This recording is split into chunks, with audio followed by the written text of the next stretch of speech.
আসসালামু আলাইকুম ওয়া রাহমাতুল্লাহি ওয়া বারাকাতুহু। কিছু জানতে হবে ইউটিউব চ্যানেলে আপনাদেরকে স্বাগতম।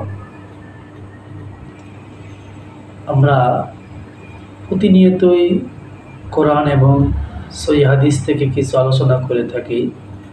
আপনারা অনেকেই জানেন এবং শুনে থাকেন।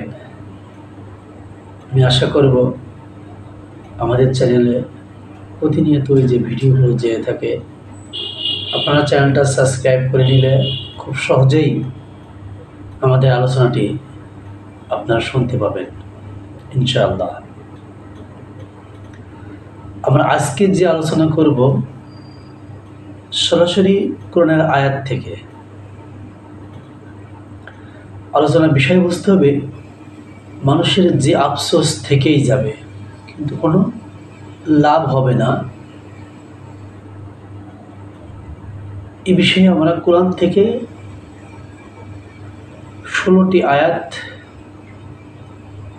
কারিমা আমরা বের করেছি, কথা বলবো ইনশাআল্লাহ। তো আসি আমরা, কি আফসোস। 1 নম্বরে, কিয়ামতের দিন এই আফসোসগুলো মানুষ করবে।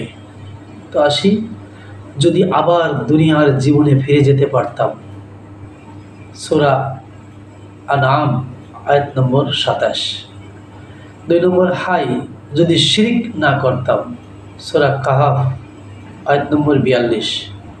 3 নম্বরে, আমার ও দুষ্কর্মের মধ্যে যদি সুদূর ব্যবধান থাকতো।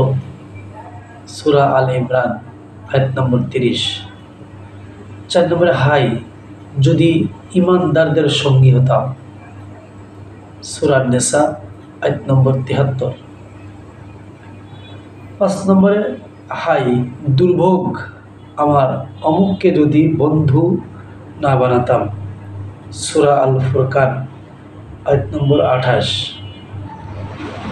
6 নম্বরে, হাই যদি মাটি হয়ে যেতে পারতাম। সূরা নাবা আয়াত নম্বর 40। 7 নম্বরে, হাই পরকালের জন্য অগ্রিম কিছু পাঠাতে পারতাম। সূরা ফজর আয়াত নম্বর 24। 8 নম্বরে, মানুষ বলবে, হাই মৃত্যুই যদি সব কিছুর শেষ হতো। সূরা আল হাক্কা আয়াত নম্বর 27।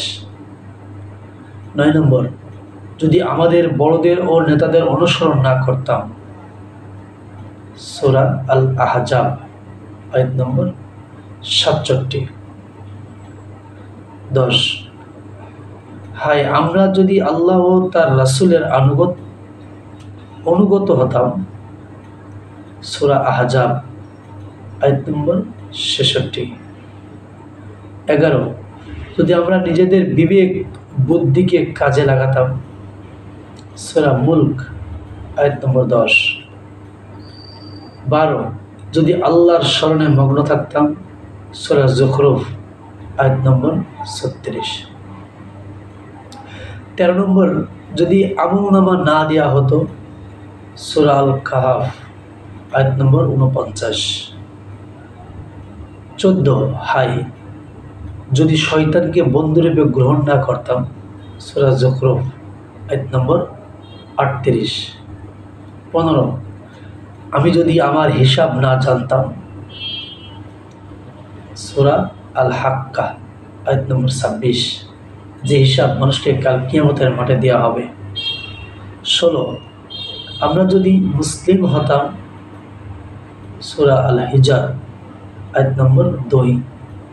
এই আফসোসগুলো কাল কিয়ামতের মাঠে মানুষের